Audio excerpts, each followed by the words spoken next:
teman-teman semua, kembali lagi dengan saya Tabita Kamoy dengan NIM 2201140178 dari 3E.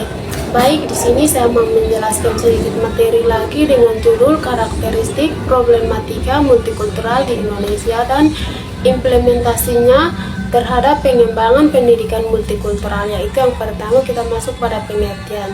Nah, pengertian karakteristik problematika multikultural di Indonesia. Nah, karakteristik problematika multikultural di Indonesia adalah ciri-ciri masalah dalam beragam budaya yang ada di Indonesia. Karakteristik problematika di Indonesia, yaitu ada beberapa. Yang pertama, prasangka. Menurut Johnson 1986 mengatakan bahwa prasangka adalah sikap positif atau negatif berdasarkan keyakinan teori kita tentang anggota dari kelompok tertentu.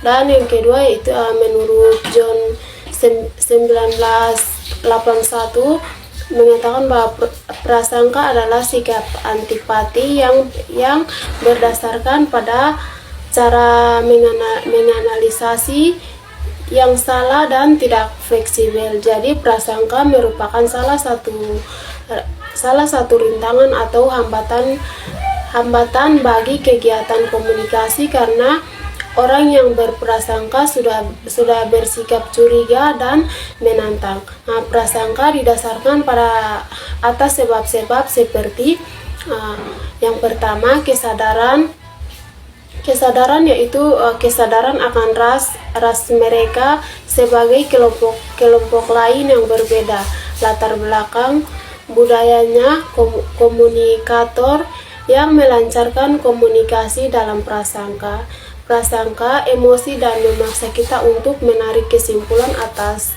dasar prasangka buruk tanpa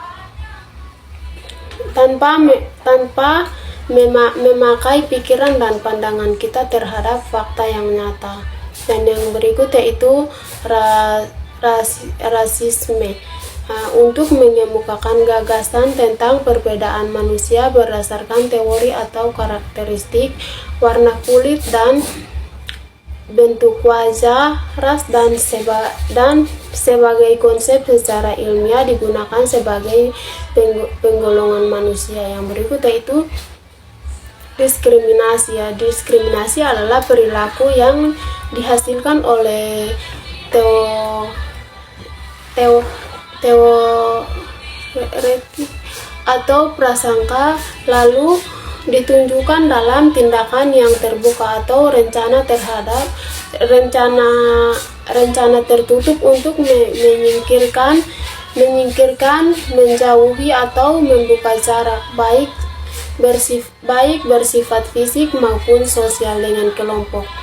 Nah, tindakan diskriminasi biasanya dilakukan oleh orang yang memiliki prasangka kuat akibat tekanan tertentu, misalnya tekanan budaya, adat istiadat, kebiasaan, dan hukum. Dan yang berikut yaitu implementasinya terhadap pengembangan pendidikan multikultural adalah pemasukan bahan ajar yang berisi ide dari berbagai kelompok budaya. Menurut Effendi Sanusi dalam artikelnya yang berjudul Pendidikan Multikultural dan implementasinya mengatakan bahwa pendidikan multikultural sebagai wacana baru di Indonesia dapat diimplementasikan tidak hanya melalui pendidikan formal tetapi juga dapat diimplementasikan melalui pendidikan non formal. Dalam pendidikan formal, pendidikan multikultural tidak harus dirancang khusus sebagai muatan substansi tersendiri, tetapi dapat diintegrasikan dalam kurikulum yang sudah ada melalui bahan ajar atau model pembelajaran pada tingkat SD, SLTP atau sekolah menengah sekolah menengah. Pendidikan multikultural dapat diintegrasikan dalam bahan ajar seperti agama, sosiologi, dan antropologi, dan dapat melalui model pembelajaran seperti diskusi kelompok atau kegiatan ekstrakurikuler dalam pendidikan non-formal.